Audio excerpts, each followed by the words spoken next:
Hi, we're moving on today with our genetics topic. So today we're going to look at a couple of things such as the difference between monogenic and polygenic traits, just to introduce those terms.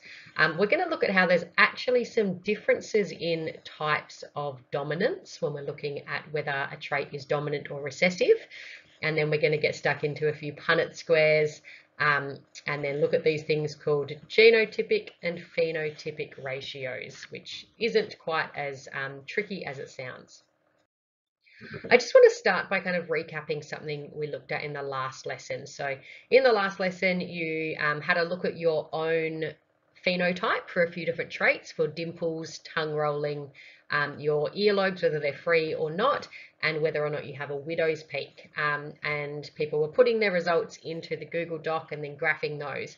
So what I've done here is just combined the two classes, both of our Year 11 classes, for these traits, just so we can explore a little bit more one of the questions that was in there around whether dominant traits or phenotypes are more common than recessive ones. And a lot of you noted that we were looking at a very small sample size, so I'm glad you're thinking like scientists.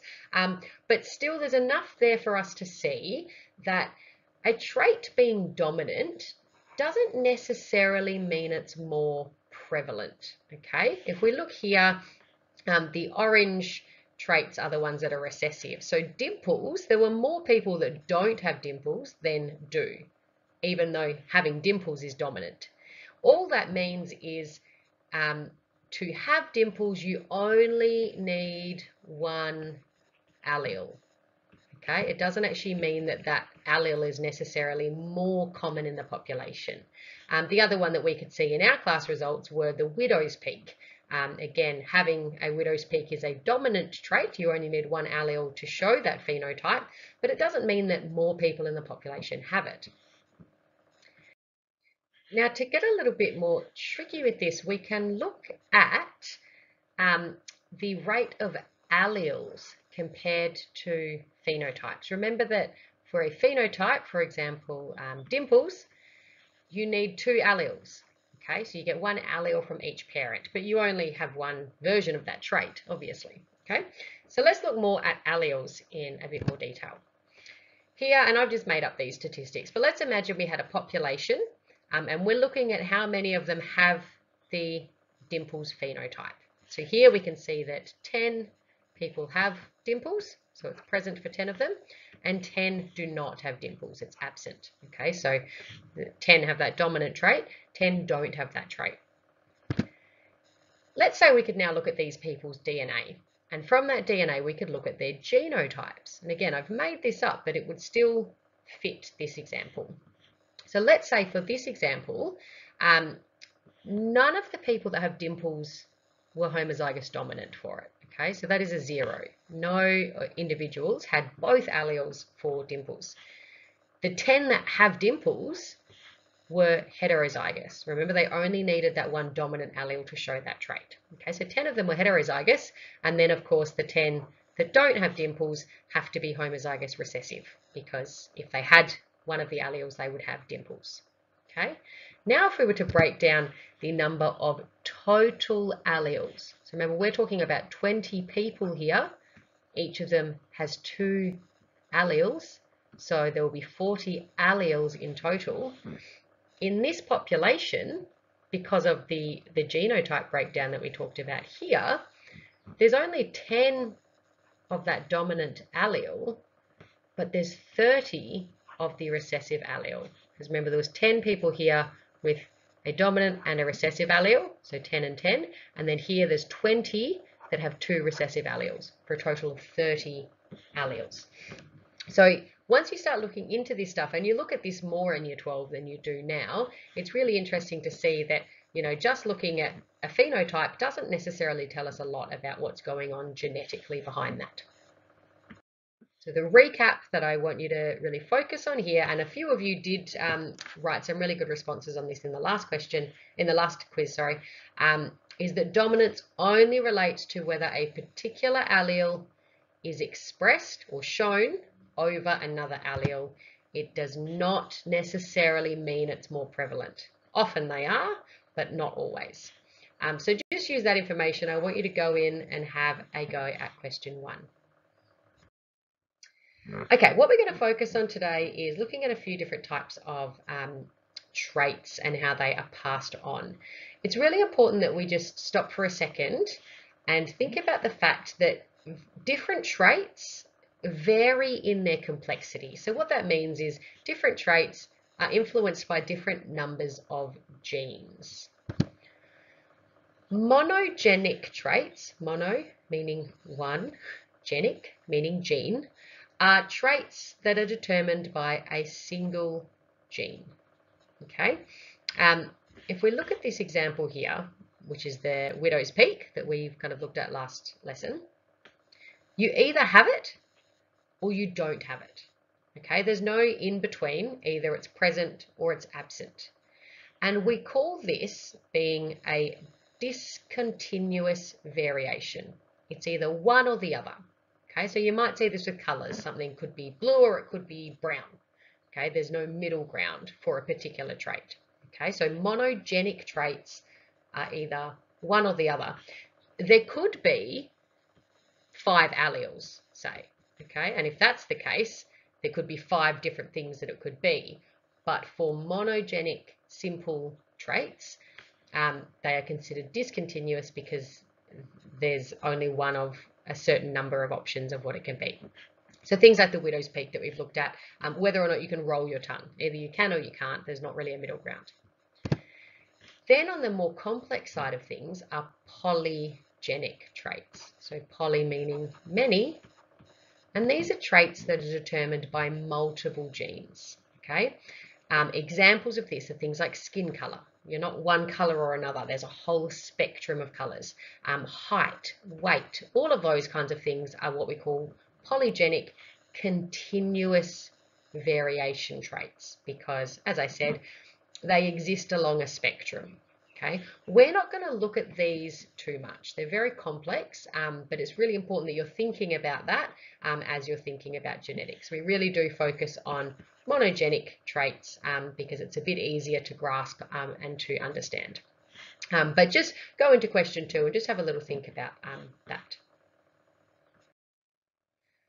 Okay, so focusing on monogenic traits, and it's important as well that you think about different patterns that we can see in dominance. And we're going to look at the 3 of these in today's lesson. So the most common or the most talked about pattern of dominance in terms of whether something is dominant or recessive is called complete dominance. Okay, so complete dominance is when a dominant allele is expressed over a recessive allele. So let's just say, for example, if we're looking at the color of something and you can have red, which we'll say is dominant here, and white is recessive. Okay, 2 phenotypes exist. It's either this or that. However, it's not always that simple. We can also have what's called incomplete, or sometimes it's called partial dominance.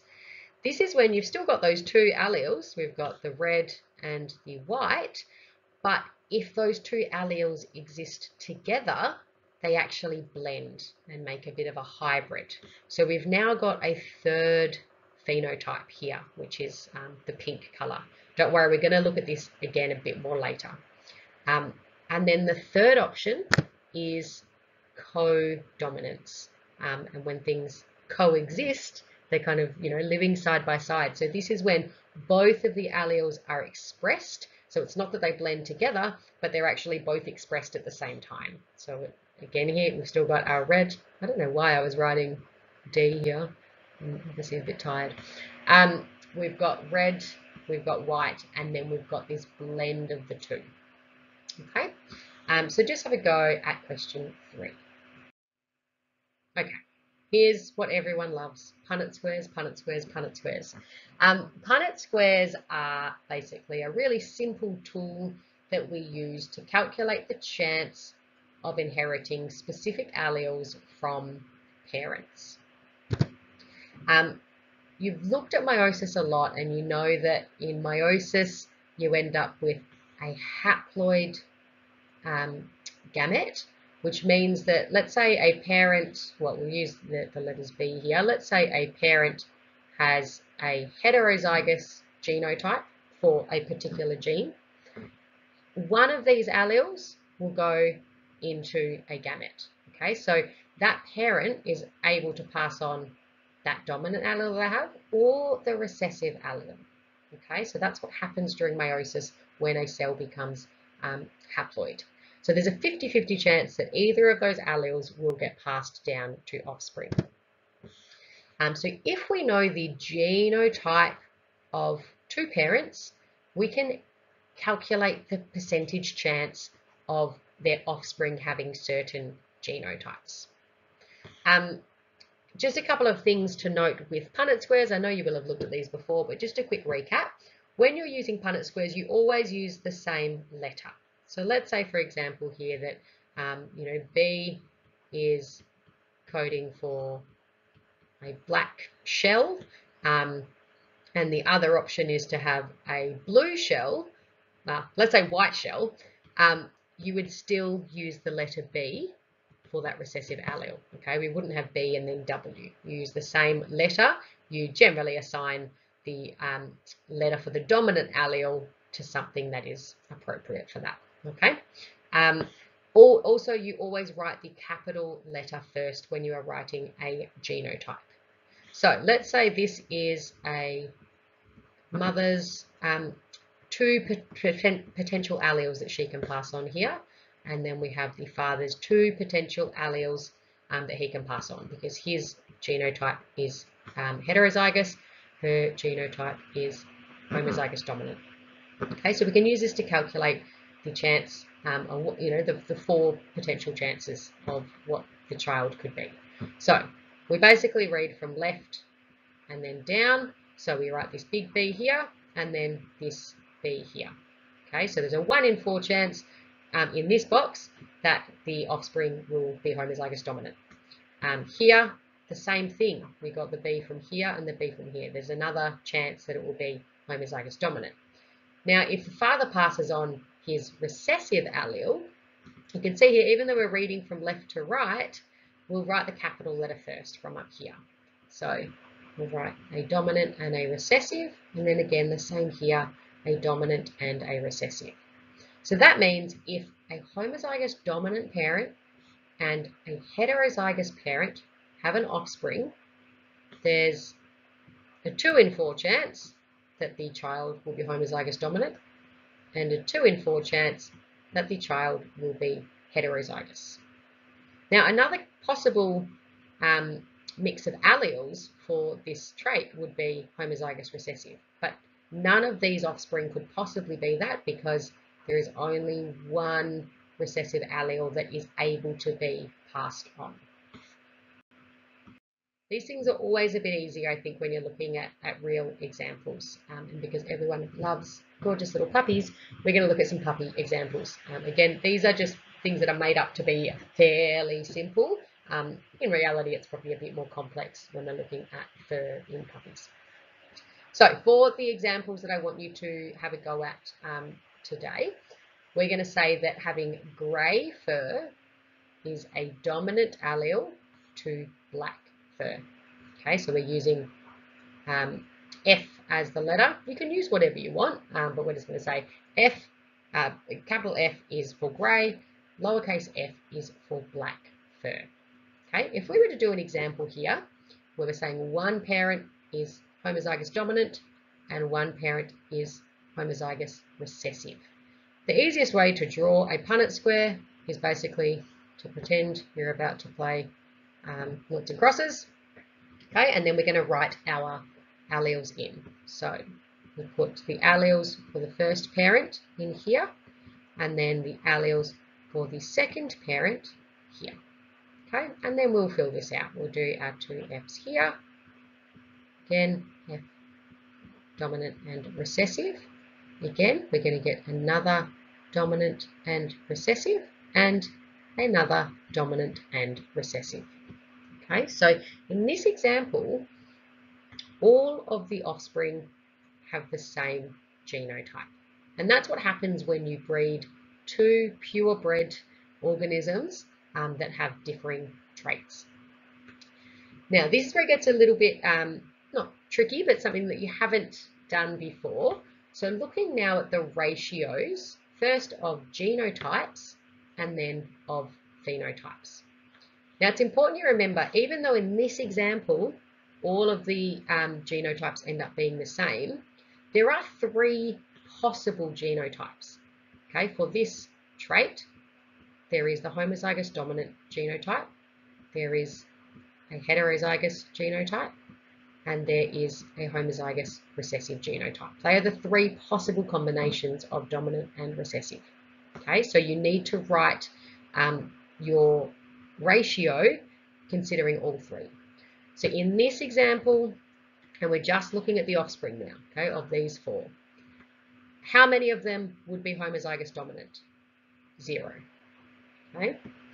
How many of them would be heterozygous? We've got 1, 2, 3, 4. Okay, so in this example, all of them would be heterozygous. But we still need to put in the third option, which is how many could be homozygous recessive, and again, that answer is 0. So there are 3 potential genotypes. For this, the phenotypes are basically whether, sorry, we'll go grey because that's dominant, whether it will be grey or whether it will be black. Okay, so this ratio only has 2 options.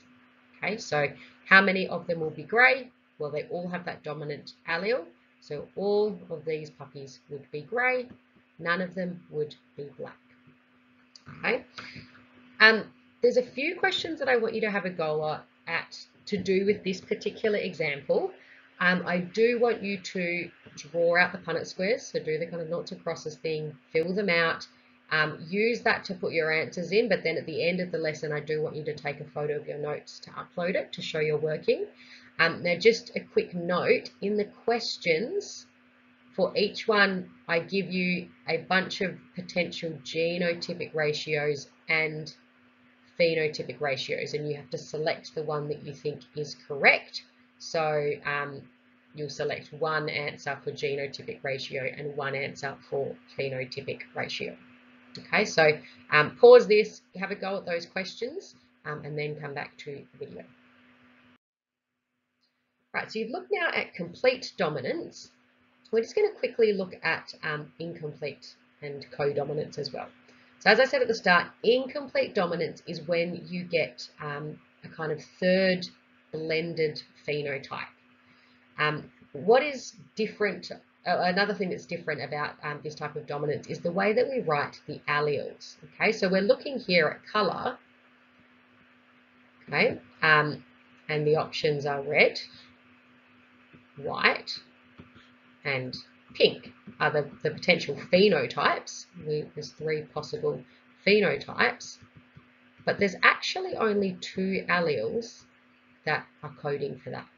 Okay, so we write for this, we're going to use C because we're talking about colour, and then a superscript for the allele.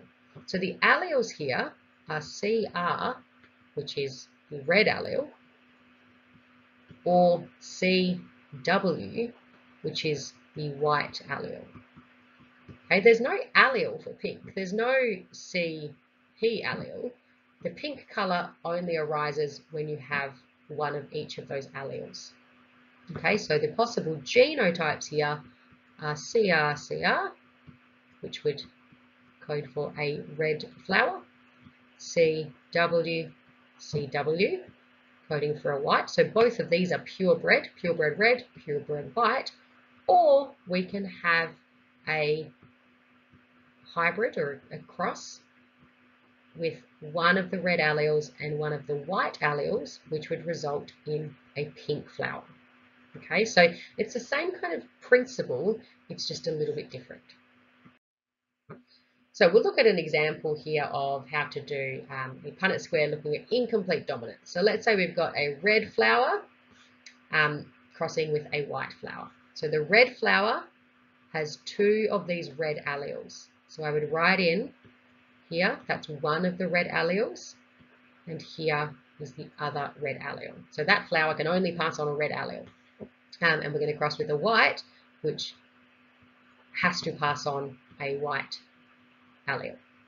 Okay, so if we complete this, now it doesn't really matter which way you complete these because they are codominant. There's no particular letter needs to go first. But you'll see with this, it's the same as our purebred cross that we did with the dogs. Because both of these are purebred, they're all going to produce the same genotype, which will be CRCW, which means we will end up with 4 pink flowers. Okay. Again, you're going to have to draw a Punnett square in your notes to answer question 8, but just have a go at doing that. It just takes a little bit of practice when you're using the superscripted letters as well. The last one is codominance, and it's very similar to incomplete dominance in terms of how it's written. It's just that the end result looks a bit different. So here, this is a common thing seen in cows and in certain horses as well. But the alleles are, for this example, white. You could have a white allele. You could have a red allele. And then they can mix together to create a third different colour, but there's no allele for that. So our genotypes are purebred white, purebred red, and then we can have what's called rowan, which is a mix of the two, which gives this kind of speckled pattern. It doesn't blend together like the last example with the flowers. Okay, so there are 3 phenotypes are white, red, and rowan. Okay, so the whole working out is exactly the same as incomplete dominance, just the description of the phenotype would be different. All right, there's a few questions I put at the end of the quiz kind of to consolidate some of that stuff. The thing that people tend to find the hardest with this topic is interpreting questions. There's lots of big terms in there, and often that's how they're written. It's very rare that in an exam or a SAC you're going to be given a Punnett square, you know, with these letters and ask you to complete it. That's not how it would work. It would say, you know, if you had a mix of a heterozygous parent and a homozygous dominant parent, what is the percentage chance that the offspring will be homozygous recessive? Okay, so that's how it would be written. So there is a bit of working out that you need to be able to do. So I put a few questions in there. Again, you'll probably need to scribble on your notes to answer those. And then at the end, just make sure you take a photo of your notes or a screenshot if you were doing it on your computer, and upload that into the end of the quiz, just so I can see how that was going. And I acknowledge that this kind of topic is quite hard to do online. It's definitely not the way I would like to be teaching this. So please make sure you give some feedback if you know, certain things are really hard to understand, or if you think there's a better way I could be explaining it, or giving you different types of questions. That would be great. Thank you.